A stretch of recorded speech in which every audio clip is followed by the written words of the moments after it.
Is Pirates, Gold Bizarro or Classical, undersold or overhyped, essential or expendable? Short answer, yes. Long answer, also yes, but with extra rum. Picture 1993 me. Flannel shirt, acoustic grunge mixtape looping in the background, squinting at a 14-inch CRT that weighed more than an actual cannon. I had installed Pirates, gold off 6 3.5-inch discs that chirped like panicked seagulls. Is this just a fancy paint job on the 1987 original? I wondered, savoring the anticipation the way a governor's daughter savors forbidden ballroom gossip. Hardly 5 minutes in, I was chasing Spanish galleons across the Caribbean while Monty Python-style coconuts clopped in my head. Retro classic, absolutely. Overlooked?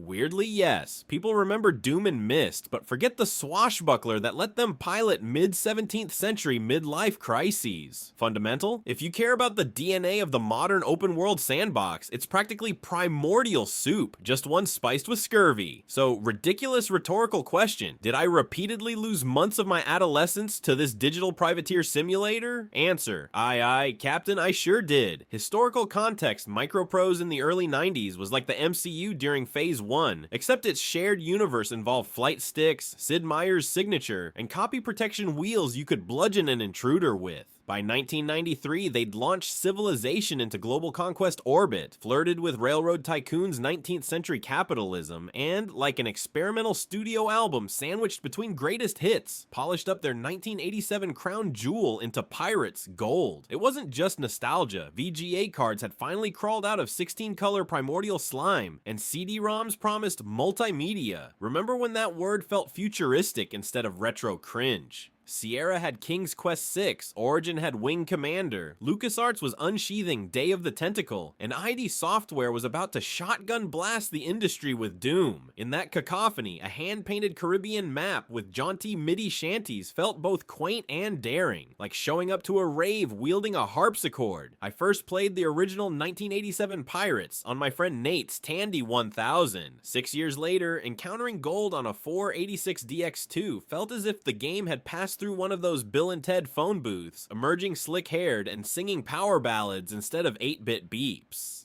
Even the loading screen, Sid's signature embossed like the presidential seal, served notice. This was history class rewritten as choose-your-own-adventure fanfic. It slotted neatly into 1993's broader trend of revamps. Street Fighter II kept re-turbo hyper-superizing, Nintendo colorized Link's Awakening, and Hollywood re-released Star Wars on THX Laserdisc. Recycling was the new innovation. Microprose's Gambit proved that an 80s simulation could stand shoulder to shoulder with polygonal upstarts by doubling down on charm and depth, not polygons. Mechanics. Step 1. Pick an allegiance. English, Dutch, French, Spanish, or shrug and go rogue. I always chose England, not for patriotic fervor, but because their home port sat inconveniently close to Spanish treasure fleets. Hello, easy plunder. You're tossed into a sprawling sea map peppered with around 40 major ports, plus a sprinkling of pirate havens and Indian villages depending on era, each toggling between prosperity and poverty faster than my college checking account. Sailing is real time, but feels turn-based inside your skull. Every gust of wind triggers mini calculus. Angle, speed, distance, the lurking hurricane season ticking behind menu curtains like Chekhov's musket. Ship-to-ship combat is essentially 17th century asteroids. Rotate your square-rigged sprite, dodge incoming grape shot, fire broadsides, and pray you don't run aground on invisible sandbars. The Caribbean evidently hired the same cartographers who mislabeled Middle-earth. Sword fights, half fencing minigame, half Prince of Persia meets comedy slapstick. Every duel against a rival captain devolves into me hammering the parry button, shouting inconceivable, like Mandy Patinkin with an undercaffeinated ergometer. The governor's daughter, meanwhile, floats through court dance sequences that require memorizing arrow keys more intently than any DDR routine. Nail the foxtrot and she slips you intelligence on the airbrushed rake, Marquis Montalban. Why does every Spanish villain in 1990s media sound like a Bond baddie auditioning for Zorro?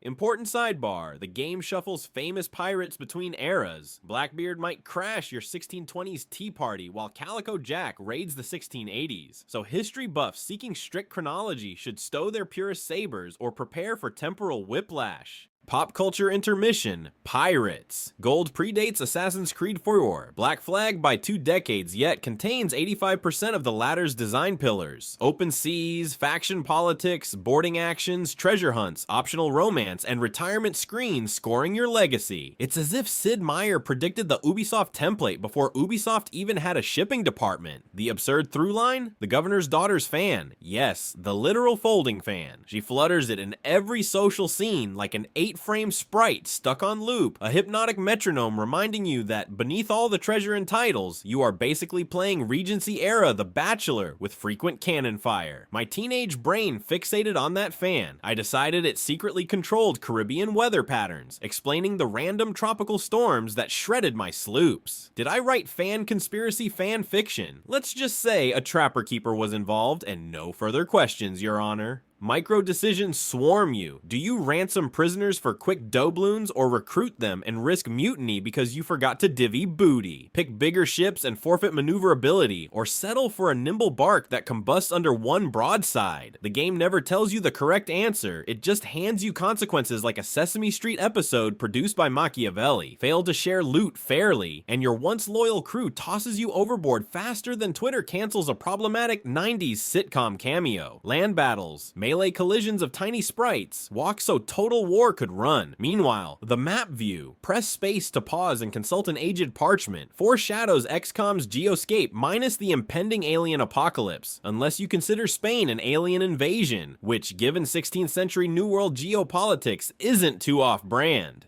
Comedic rant time. Why does every port doctor charge a ridiculous 1,000 pieces of 8 to cure scurvy? Scurvy is literally fixed with citrus. I found oranges on the first Spanish merchantman I plundered. Let me craft a smoothie, doc, instead of bleeding me financially. Pun intended. Also, newspaper headlines in-game trumpet my victories. Spanish silver convoy sunk. Yet the same column next week labels me a dangerous pirate and sticks a 10,000 gold bounty on my head. Journalism may be the real villain here. One especially vivid escapade. I cornered the notorious pirate Jack Rackham. Sailors call him Calico Jack. History buffs know him as Anne Bonny's partner in crime. Outside Petit Guave, the wind died, so our ships drifted like bored ducks for 15 real-time minutes. My dorm roommate walked in, asked, "Are you winning?" I replied, "I'm contemplating the futility of existence."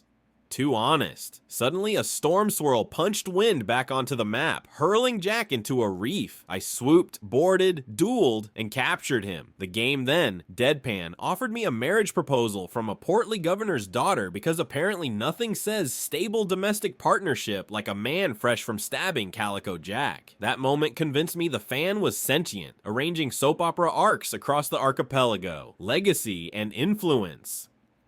Ask a modern dev what inspired their sandbox economy or emergent storytelling. If they don't mention pirates, they're either lying or they tragically missed computer lab day in design school. Sid Meier's Pirates, both 87 and 93, pioneered the do what you want, when you want, suffer believable consequences loop, a template borrowed by Mountain Blade, Elite, Dangerous, Sea of Thieves, and Sunless Sea. Yet Gold ironically languished in boutique limbo, overshadowed by the FPS arms race, FMV Fever, and later, Polygon Envy. Like a cult vinyl pressing rediscovered by hipsters, it resurfaced when Firaxis remade Pirates, again in 2004. But that remake owed its existence to the 1993 version, which had already shown that graphical overhaul plus mechanical fidelity equals evergreen vitality. There's also the subtle influence on dynamic difficulty scaling. Pirates. Gold quietly adjusts rival captains' aggressiveness based on your fame level, prefiguring the nemesis system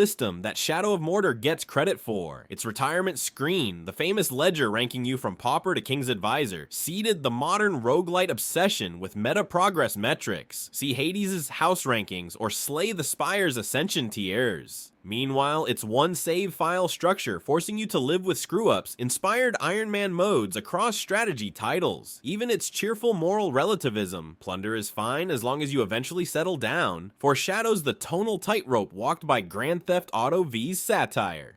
So why did it remain niche? Timing mostly. 1993 was a maelstrom of technological pivot points. Gamers salivated over 3D accelerators, not depth-rich sprite worlds. Pirates. Gold demanded patience, reading, maybe even a printout of wind patterns. In the mall demo kiosks, it couldn't compete with Star Fox's polygonal wow factor. Add in that Microprose marketed it vaguely. One magazine ad showed a bearded corsair staring wistfully at a sunset, which looked like toothpaste commercial stock art, and you get limited shelf buzz. Yet its cult fandom endured, trading patched copies on BBS boards like antique maps. Ask any graybeard modder on Vogon's forums. The 1993 edition runs smoother in DOSBox than in its native era, a testament to Sid's code elegance. Closing paragraph plus score. 32 years later, I boot up Pirates. Gold on an emulator, the way some people uncork vintage Merlot, anticipating notes of dusty canvas, citrus for scurvy, and a hint of Governor's Daughter fan musk. Does it hold up? Absolutely. Provided you embrace chunky pixels and a UI that requires more keyboard shortcuts than Blender. Its mechanical layering remains hypnotic. 1 minute you're micromanaging crew morale, the next you're ballroom dancing your way to clandestine treasure rumors. All while the omnipresent fan flutters like a metronome for your midlife crisis. Is it perfect? No. Sword duels devolve into spacebar mashing, and the random storm RNG can feel like cosmic trolling, but perfection is overrated. Pirates. Gold is the comfortable leather-bound logbook of game history, scuffed, aromatic, indispensable. So here's my final broadside. This game doesn't just deserve a place in the retro pantheon, it deserves a toast each time an open-world dev brags about player agency.